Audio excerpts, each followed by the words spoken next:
Bonjour et bienvenue à notre deuxième session d'enseignement sur les fondements du royaume. Je vous ai dit la première session en introduction, et nous allons rester dans l'introduction, je vous ai dit il est important d'étudier la Bible et de découvrir, c'est ce que nous avons commencé à faire, que la Bible ne parle absolument pas de l'histoire d'une religion. De Genèse à Apocalypse, nous avons vu que le mot religion n'apparaît que 4 fois dans la Bible. Alors nous avons dit que la Bible c'est l'histoire d'un royaume.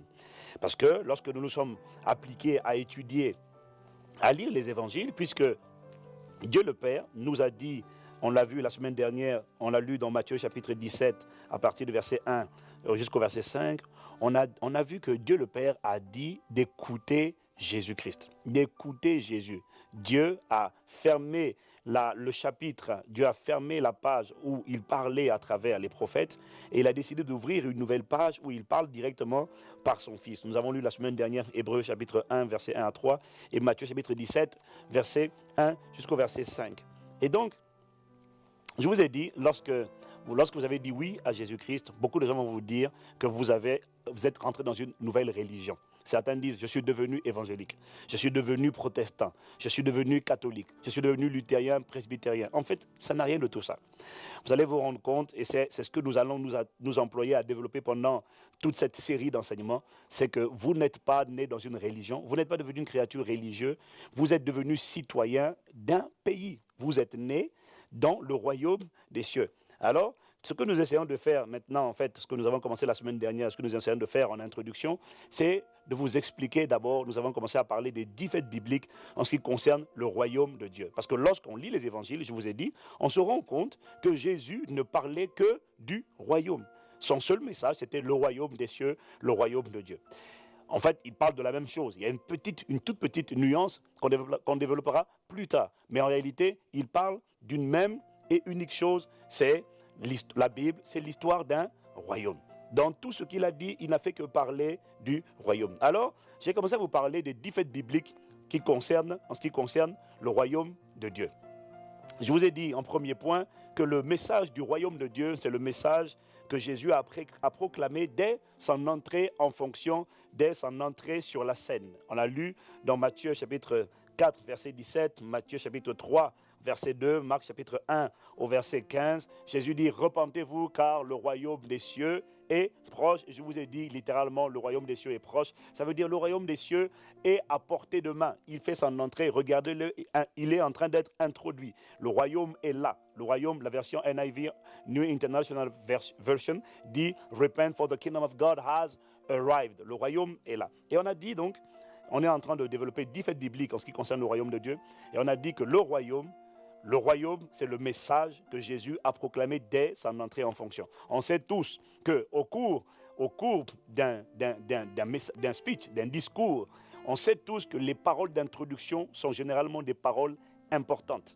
Et non seulement on a vu que c'est le message que Jésus a annoncé, a proclamé, a prêché dès qu'il a commencé son ministère terrestre, mais on a vu que c'est également le message qu'on a vu au point numéro 3, après je vais revenir au point numéro 2, on a vu également au point numéro 3 que c'est le message, que non seulement il a commencé, il a ouvert son ministère avec ça, mais on a vu également que c'est ce message-là, le message du règne de Dieu, ou encore du royaume de Dieu, que Jésus a proclamé pendant toute sa vie terrestre. Il n'a parlé que de ça. Toutes ces paraboles ne parlaient que de ça. Le royaume des cieux est semblable à ci. Le royaume des cieux est semblable à ça. Le royaume est comme ci. Le royaume est comme ça. À quoi comparerais-je le royaume? On a vu la semaine dernière. C'est ce qu'il a proclamé, prêché, annoncé pendant sa vie terrestre. Et on a vu, ça c'était le point numéro 2, qu'également le message du royaume de Dieu, c'est le message que Satan, le diable, l'ennemi, le serpent ancien, attaquera le plus. Le diable n'a pas peur du message de la guérison. Parce que vous pouvez être guéri dans votre corps pour aujourd'hui et demain ne pas avoir la possibilité de guérir de nouveau. Vous pouvez être béni aujourd'hui mais être néanmoins oppressé. Certaines personnes ont toutes sortes de biens matériels mais n'ont pas le sommeil la nuit, ont des cauchemars, des insomnies. Alors, vous voyez, Jésus On a lu dans Matthieu chapitre 13 au verset 19 que c'est le message que Satan va essayer d'enlever de votre cœur. Voilà pourquoi je vous supplie pour vous-même de vous accrocher jusqu'au bout. Il vous dira, non, c'est une hérésie, c'est pas possible, c'est irréaliste. Si, c'est réaliste. C'est le message que Jésus a prêché. Et on a vu que la Bible parle de l'histoire d'un royaume. Il n'y a pas de religion. Dieu le Père, Dieu le Fils, Dieu le Saint-Esprit n'ont jamais mentionné le mot religion. Jamais. Jamais. Amen. Donc, on a vu ces 3 points. C'est le message avec lequel il a commencé, c'est le message avec lequel il a continué, et c'est le message que Satan, dès que vous entendez ça, il dit « Oh là là, c'est pas pour toi, c'est pas pour toi ». Pourquoi le diable? Et on a vu que le mot royaume, c'est le mot hébreu mamlaka et le mot grec basileia.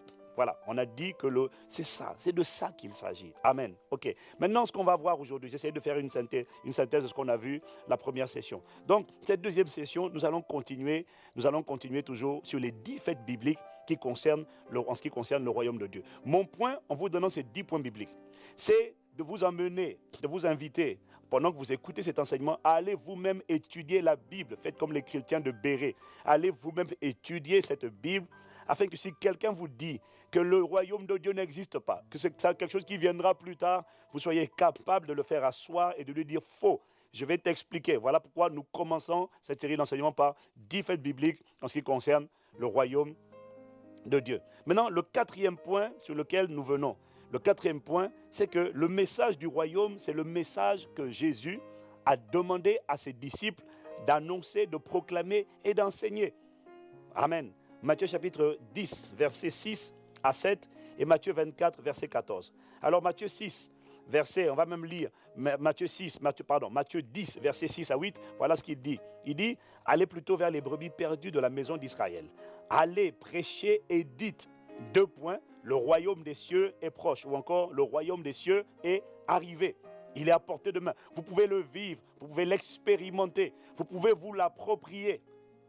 Mais dans Matthieu 4, verset 17, il dit, pour cela, vous devez changer votre manière de penser. Verset 8, il dit, guérissez les malades, ressuscitez les morts, purifiez les lépreux, chassez les démons. Vous avez reçu gratuitement, donnez gratuitement. Voyez, Jésus envoie ses disciples en mission 2 à 2. Il leur dit, allez plutôt vers les brebis perdues de la maison d'Israël, parce que c'était la phase 1 de la mission. Cela dit, dans Actes des Apôtres, chapitre 1, il leur a dit maintenant d'aller par toute la création, d'aller vers toutes les nations. Amen. Et il leur dit, allez prêcher et dites, le royaume des cieux est venu vers vous. Dit une autre version, le royaume est là, il est à disposition, il est arrivé. Jésus n'a même pas laissé à ses disciples la prérogative ou la liberté de choisir le message. Il leur a dit, allez dire aux nations, le royaume des cieux, le gouvernement des cieux est arrivé. Il est là, accessible, disponible. Nous, qu'est-ce qu'on fait? Vous voyez, Jésus a prêché le royaume. Jésus n'a pas prêché la guérison. Jésus a prêché le royaume. Il n'a pas prêché la résurrection des morts. Il a prêché le royaume et ensuite, il a démontré la réalité du royaume maintenant par la guérison. Il n'a pas prêché la guérison, il a annoncé le gouvernement de Dieu. Rappelez-vous, le mot royaume, basileia en grec, veut dire gouvernement, empire, régime, administration. Souveraineté. Jésus a dit, allez leur annoncer qu'une nouvelle ère a commencé. Allez leur annoncer qu'un nouveau gouvernement est venu sur la terre. Allez leur annoncer, on va le voir plus tard, que le gouvernement qui était en l'homme au commencement, lorsque David dit, qu'est-ce que l'homme, pour que tu te souviennes de lui, le fils de l'homme, l'être humain, c'est-à-dire l'être humain, pour que tu prennes soin de lui. Voici, tu l'as créé de peu inférieur à Dieu, tu l'as couronné de gloire et de magnificence. Jésus dit, allez leur dire que la souveraineté initiale qui était à l'intérieur de l'être humain, le gouvernement de Dieu est revenu sur la terre. Et pour vous montrer qu'un nouveau gouvernement est dans la place, pour vous montrer qu'un nouveau gouvernement est là, voilà. Et maintenant, il confirme la parole. Pour vous démontrer ça, pour vous montrer, regardez, comment les démons peuvent sortir des corps, comment les malades peuvent être guéris. Ça veut dire quoi? Ça veut dire qu'on peut expulser l'ancien gouvernement, l'ancien royaume introduit par Satan qu'on appelle le royaume des ténèbres, avec sa nature, sa culture, sa respiration, sa vie, qu'on appelle la mort. On va voir ça plus tard. Allez leur dire ça. C'est ça que Jésus a dit d'aller annoncer. Nous, on va annoncer aux gens, Jésus t'aime. voyez, il y a quelque chose qu'on n'a pas compris. Jésus n'a pas dit d'aller dire Jésus t'aime. Il a dit, et d'ailleurs Jésus n'a même pas prêché Jésus. Jésus a prêché le royaume. Il a annoncé le gouvernement, le rétablissement du gouvernement. Est-ce que vous me suivez? Vous voyez, c'est ça que Jésus dit. On n'a pas compris le message. On va dire aux gens, réponds-toi sinon tu vas aller en enfer. Ce n'est pas ça qu'il a dit. Arrête de boire l'alcool. Ce n'est pas ça qu'il a dit. Il a dit, allez leur dire qu'un nouveau gouvernement est revenu. Un nouveau gouvernement. Et rassurez-vous, je suis dans l'introduction. On va développer. Le gouvernement de Dieu, le gouvernement divin est revenu à l'intérieur de l'être humain. Et il leur donne la preuve que ce gouvernement est revenu, justement, en opérant des guérisons, en purifiant les lépreux, en chassant les démons. Amen. Voilà, ça c'est le message que Jésus a dit. C'est ça le message que Jésus a dit d'annoncer. Il n'a pas dit de dire aux gens Jésus t'aime. Parce que la réalité c'est que les nations ont des challenges. Toutes les nations recherchent la justice, la paix, la joie. Les gens ont des challenges et ils cherchent comment faire. Et ils se tournent vers les gouvernements terrestres pour réduire le chômage, pour terrasser les maladies, pour terrasser les difficultés, Alzheimer, le cancer, le sida. Les gens ont des sérieuses questions. La pauvreté, comment on fait pour s'en sortir? Vous leur dites, Jésus t'aime. Ça, c'est la religion, ça. Si tu es pauvre, ce n'est pas grave. Un jour, tu iras au ciel. Si tu es broke, c'est-à-dire si tu es down, fauché, démantelé, disloqué, démembré, misérable, plicassiette, mendiant, ce n'est pas grave. Un jour, tu iras au ciel. Ouais, mais est-ce qu'il y a des solutions pour la terre? Non, fiston. Un jour, tu iras au ciel. Ouais, mais j'aimerais pouvoir laisser un héritage aux enfants de mes enfants. Un jour, au ciel. Ça, c'est la religion. Jésus dit, annoncez-leur que le gouvernement de Dieu, le royaume, est arrivé. Amen.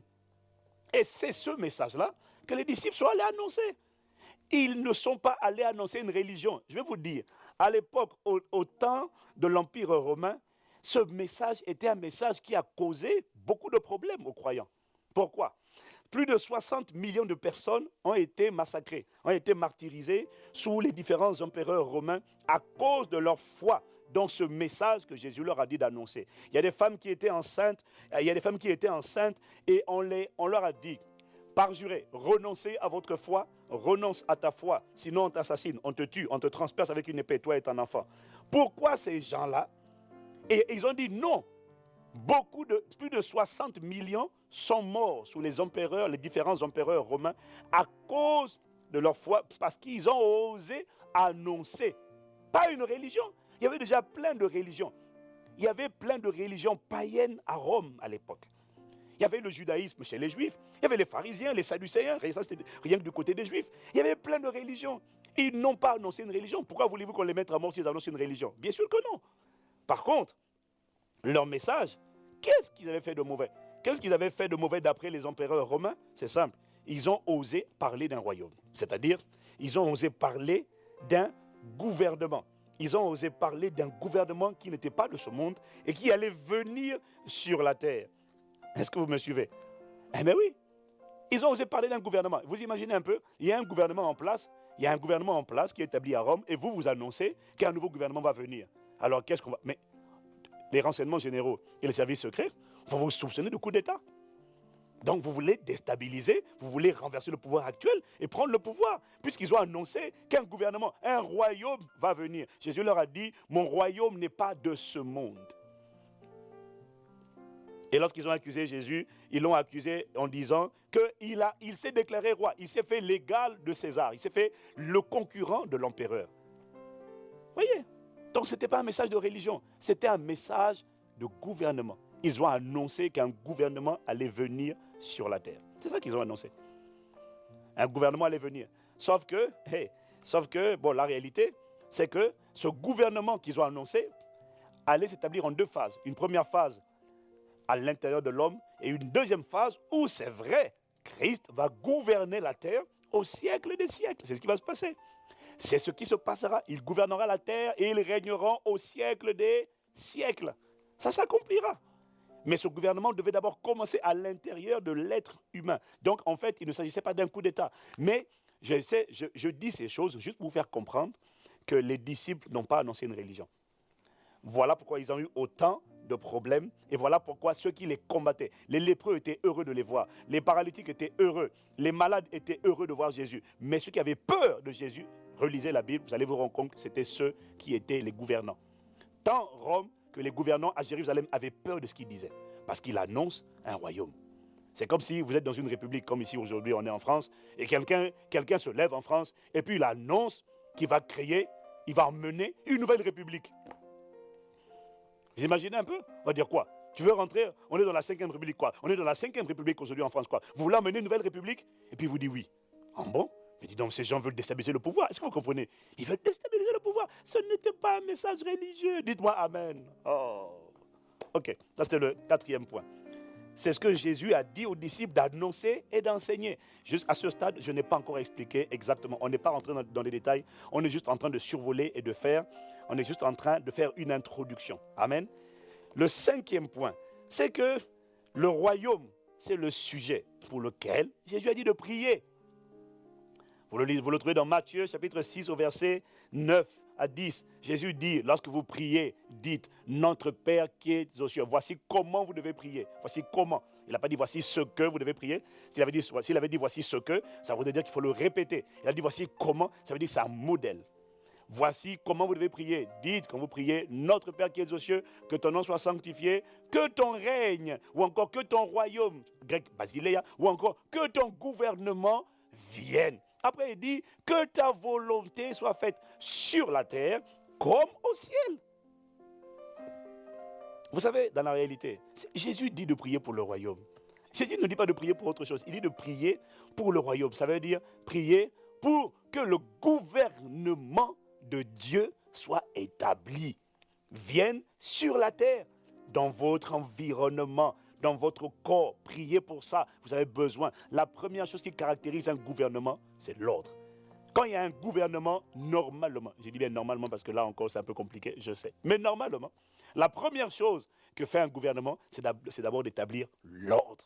Quand Dieu arrive, il établit son règne, il emmène la première chose, c'est l'ordre divin. Il détruit le désordre. Il enlève l'anarchie, le chaos, la frustration et la confusion et il impose l'ordre. L'ordre qui est établi où? Dans les cieux. Vous savez que chacun de nous a ses sujets de prière favoris. Les hommes ont leurs sujets de prière favoris. Il y en a qui prient, oh Seigneur, je prie pour le mariage, donne-moi le mari, donne-moi la femme. Il y en a c'est donne-moi la maison, donne-moi la voiture. Il y en a c'est donne-moi le travail, donne-moi.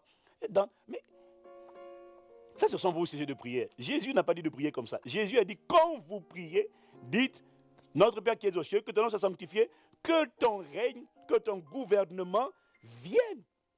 Et que ta volonté soit faite sur la terre comme au ciel. Écoutez-moi bien, si Dieu dit de prier pour cela, ça veut dire que c'est quelque chose que Dieu a à cœur, ça veut dire que c'est quelque chose que Dieu veut établir et qu'il est indispensable de lui demander. Parce que Dieu ne pratique pas l'ingérence dans les affaires des hommes.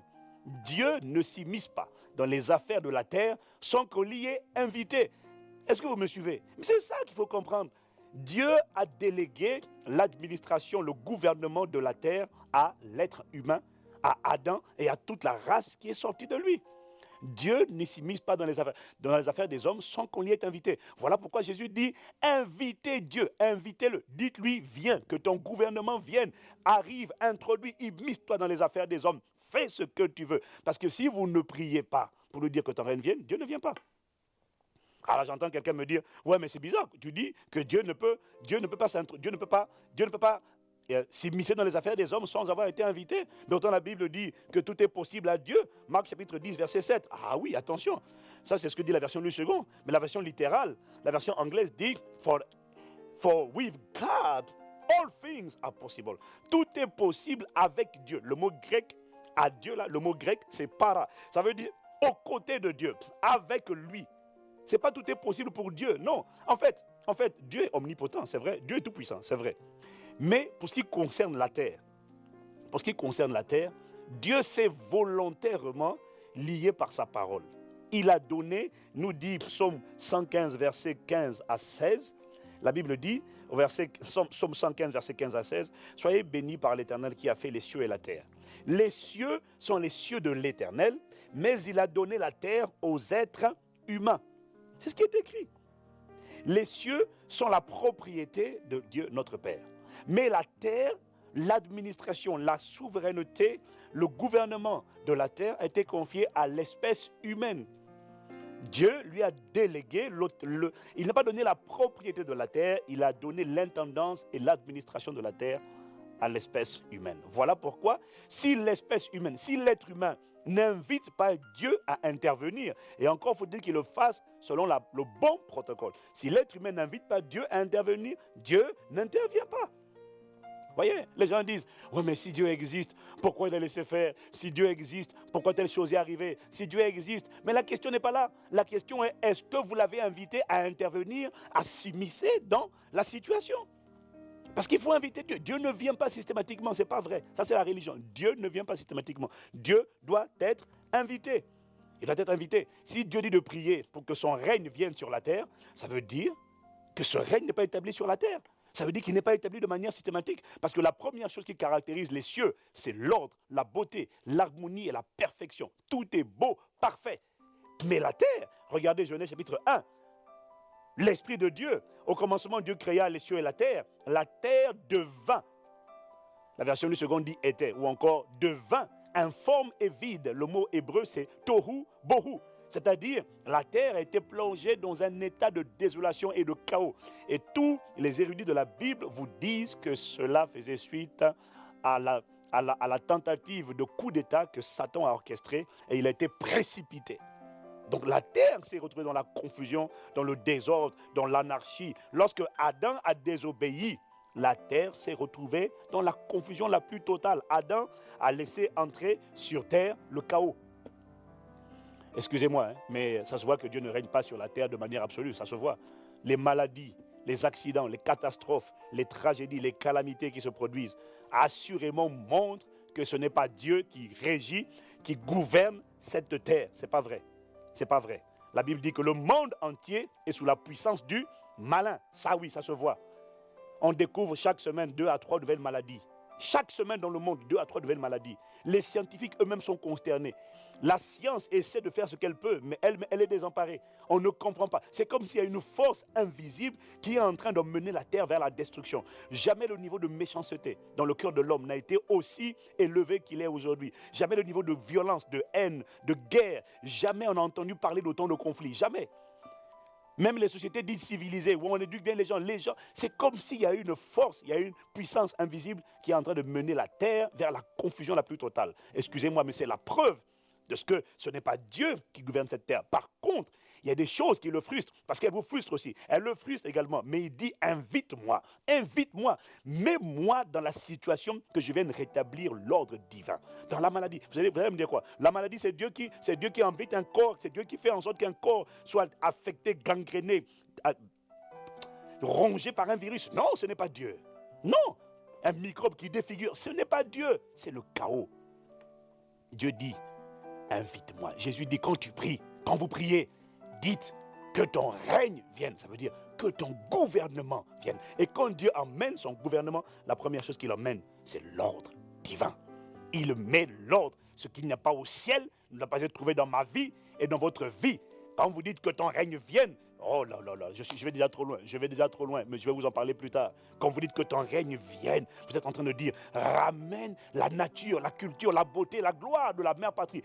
Telles les choses qui sont dans le ciel, les standards du ciel, permet que ces standards soient manifestés dans ma vie. Dites-moi Amen. Dites-moi Amen. Voilà. Merci.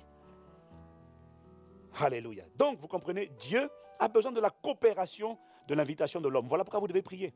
Prier n'est pas une option. Vous devez prier. Les gens, ils ne prient pas et dès qu'un malheur arrive, je ne comprends pas. Si Dieu existe, pourquoi il a laissé faire? Même est-ce que vous l'avez invité? Vous avez prié 5 minutes par jour et puis vous dites, tu ne comprends pas. 5 minutes par jour et 24 heures, vous priez 5 minutes et puis 23h55, vous glandez, vous vous amusez. Vous regardez la télévision et vous dites, j'ai invité Dieu. Priez sans cesse. Beaucoup de choses qui arrivent ne sont pas la volonté de Dieu. Elles arrivent parce que l'homme laisse faire. Priez sans cesse. Dites-moi Amen. Ça veut dire que c'est la vérité, je suis d'accord. C'est ça. Amen. Voilà.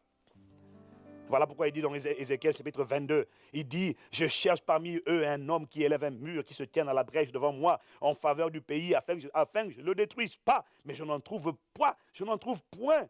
Si l'homme ne fait rien, Dieu attendra. S'il ne trouve pas un partenaire sur la terre par lequel agir, parce que Dieu sur la terre ne peut pas agir tout seul. Si Dieu agit en tant que Dieu sur la terre, il est illégal. Voilà pourquoi lorsqu'il a fallu qu'il vienne sur la terre, il a pris un corps. À ce corps, il a donné le nom de Jésus et il est rentré donc, à travers ce corps. Et c'est Christ qui est rentré sur la terre.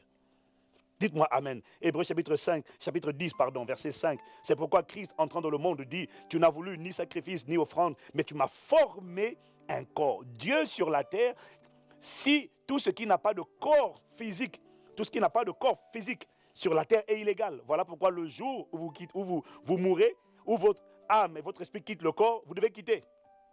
Vous n'avez plus le droit de rester, de errer sur la terre. Voilà pourquoi les démons sur la terre aussi sont illégaux. Ils ont besoin de chercher des corps. Parce que la terre, dit Psaume 115, verset 16, la terre a été confiée aux êtres humains. Tout ce qui n'est pas être humain n'a pas le droit légal de rester sur la terre. La terre est votre meilleur terrain. C'est votre champ de bataille. C'est ici qu'il faut rester. Tant que je suis sur la terre, je suis sur mon terrain favori.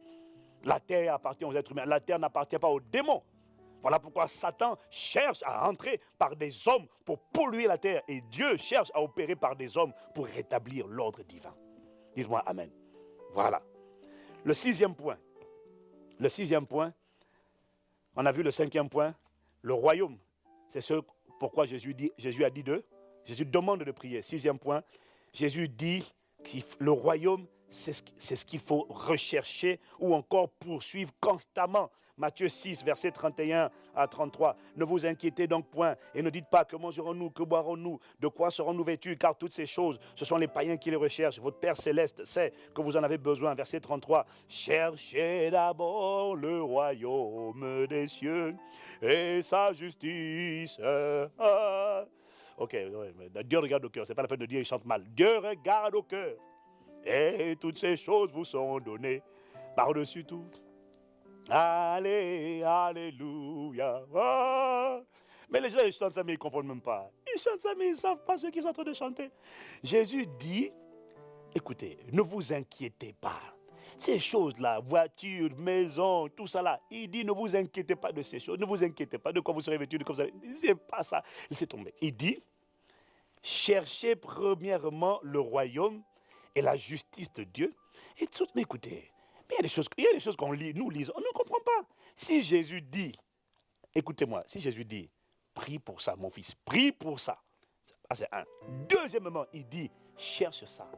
Chercher signifie poursuivre, rechercher constamment, poursuivre diligemment. Et Jésus dit, poursuis ça. C'est ça, le royaume de Dieu. Cherche d'abord que le gouvernement divin soit établi à l'intérieur de toi. Cherche ça. Cherche d'abord à exprimer la nature et la... Bon, on va en parler plus tard. La culture du royaume. Non, on va en parler. Ça, je fais juste qu'introduire. On va développer plus tard. Jésus dit, cherchez premièrement le royaume. Nous, on ne cherche pas le royaume. Notre génération cherche premièrement la bénédiction de Dieu. Jésus n'a pas dit de chercher la bénédiction. Jésus n'a pas dit de chercher l'argent, les maisons, les voitures, le mariage, les femmes. Il n'a pas dit de... Enfin, la femme, parlez, attention. Là, hein? Dites amen à ça. Dites amen à ça. Ok. Parce que je vous ai à l'œil. Hein? Je vous ai à l'œil là. Là, femme, parlez. Amen. Jésus ne dit pas chercher premièrement la bénédiction. Parce que l'homme n'a pas perdu la bénédiction.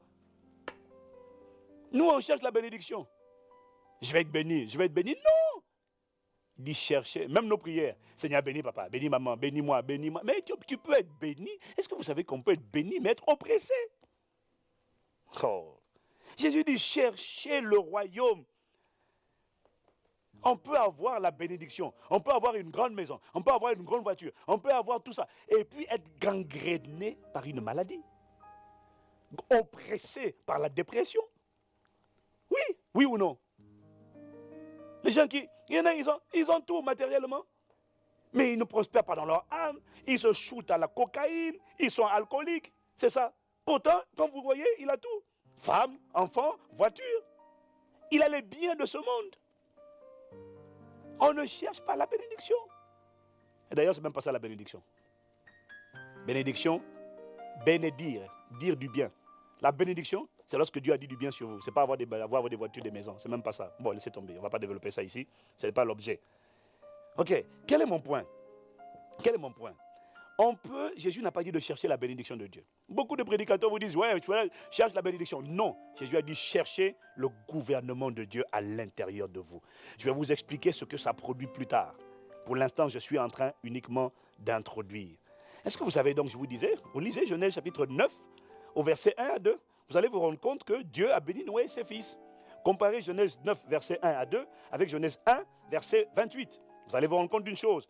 Dans Genèse 9, verset 1 à 2, la Bible dit, Dieu bénit Noé et ses fils et leur dit, deux points, soyez féconds, multipliez et remplissez la terre.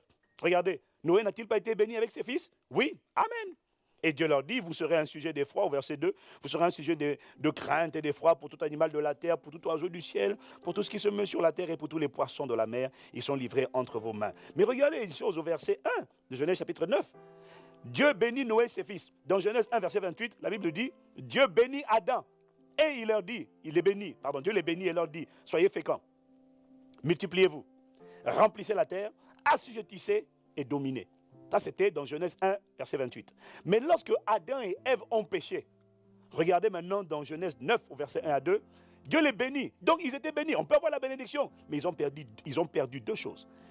Dieu a dit à Noé et ses fils, soyez féconds, multipliez, remplissez la terre. Dieu a enlevé, assujettissez. Faites en sorte que la terre se soumette à vous et dominer. Ça veut dire gouverner. Ça veut dire exercer l'emprise et la souveraineté absolue. Ça, ils ont perdu.